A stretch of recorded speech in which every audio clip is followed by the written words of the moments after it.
నమస్తే, నేను మీ కుప్ప పద్మిని. ఇన్నాళ్ళు మీ సపోర్ట్ ని నాకు అందిస్తూ, మీ ప్రేమని నాకు అందిస్తున్న ప్రతి ఒక్కరికి కృతజ్ఞతలు. ఇప్పుడు చూడబోతున్న ఈ వీడియో కూడా ఖచ్చితంగా మీకు ఉపయోగపడుతుంది.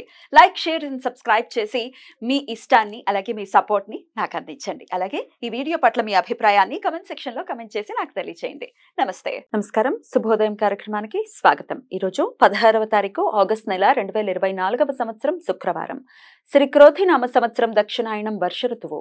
ఈ రోజు శ్రావణ మాస శుక్లపక్ష ఏకాదశి తిథి ఉదయం 9:39 వరకు, తదుపరి ద్వాదశి తిథి. మూలా నక్షత్రం మధ్యాహ్నం 12:44 వరకు, తదుపరి పూర్వాషాఢ నక్షత్రం. విష్కుంభ యోగం మధ్యాహ్నం 1:12 వరకు, తదుపరి ప్రీతి యోగం. భద్ర అంటే విష్టికరణం ఉదయం 9:39 వరకు, భవకరణం రాత్రి 8:58 వరకు, తదుపరి బాలవకరణం ఉంటాయి. నక్షత్ర వర్జం పగలు 11:08 నుండి మధ్యాహ్నం 12:44 వరకు, మరలా రాత్రి 9:58 నుండి 11:30 వరకు. అమృతకాలం ఉదయం 6:22 నుండి 7:57 వరకు. హైదరాబాద్ ప్రాంతం వారికి సూర్యోదయం ఉదయం 5:59, సూర్యాస్తమయం సాయంత్రం 6:41, చంద్రోదయం మధ్యాహ్నం 3:56, చంద్రాస్తమయం రాత్రి 3:07. అభిజిత్ ముహూర్తం ఉదయం 11:55 నుండి మధ్యాహ్నం 12:46 వరకు. దుర్ముహూర్తం ఉదయం 8:32 నుండి 9:23 వరకు, మరలా మధ్యాహ్నం 12:46 నుండి 1:36 వరకు. రాహుకాలం ఉదయం 10:45 నుండి మధ్యాహ్నం 12:20 వరకు. గుళిక కాలం ఉదయం 7:35 నుండి 9:10 వరకు.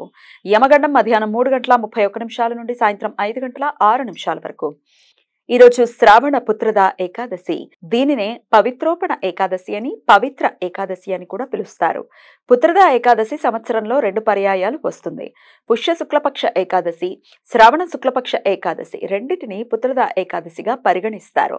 భక్తులు పుత్ర సంతానం కోసం ఈ వ్రతం ఆచరిస్తారు కాబట్టి పుత్రద ఏకాదశి అని పేరు వచ్చింది.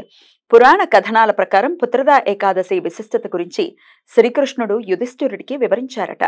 పుత్రద ఏకాదశి వ్రతాన్ని ఉపవాసంతో ఆచరించిన వారికి వాజపేయి యజ్ఞం ఆచరించినంత ఫలితం వస్తుంది అని భక్తుల నమ్మకం. ఈరోజు భక్తులు ఉపవాసముండి విష్ణుమూర్తిని పవిత్రాలతో అంటే దర్భలతో చేసిన యజ్ఞోపవీతం, ఉంగరం వీటిని అలంకరించి షోడశోపచార పూజ చేసి సత్యనారాయణ స్వామి వ్రతం ఆచరించటం కానీ, విష్ణు సహస్రనామ స్తోత్ర పారాయణం కానీ చేయటం వలన పుత్ర సంతానం కలుగుతుంది అని, గత పాపాలు ప్రక్షాళన అవుతాయని నమ్మకం. ఈ రోజు ఏకాదశి ఉపవాసం ఉన్న వారికి పారణ సమయం రేపు సూర్యోదయం నుండి ఉదయం 8:05 వరకు ఉంటుంది. చాతుర్మాస్య దీక్షలో భాగంగా ప్రస్తుతం దధీవర్జం జరుగుతున్నది కాబట్టి రేపటి పారణ భోజనంలో పెరుగు తినరాదు. ఈరోజు వరలక్ష్మి వ్రతం.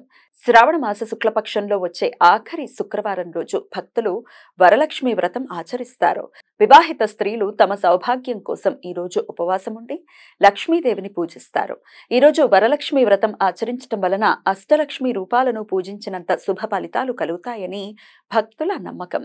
ఈరోజు నిరయన రవి మఖా నక్షత్రంలో మొదటి పాదంలోకి సింహరాశిలోకి సాయంత్రం 7:44 ప్రవేశిస్తారు. అప్పటి నుండి మఖా కార్తె ప్రారంభమవుతుంది.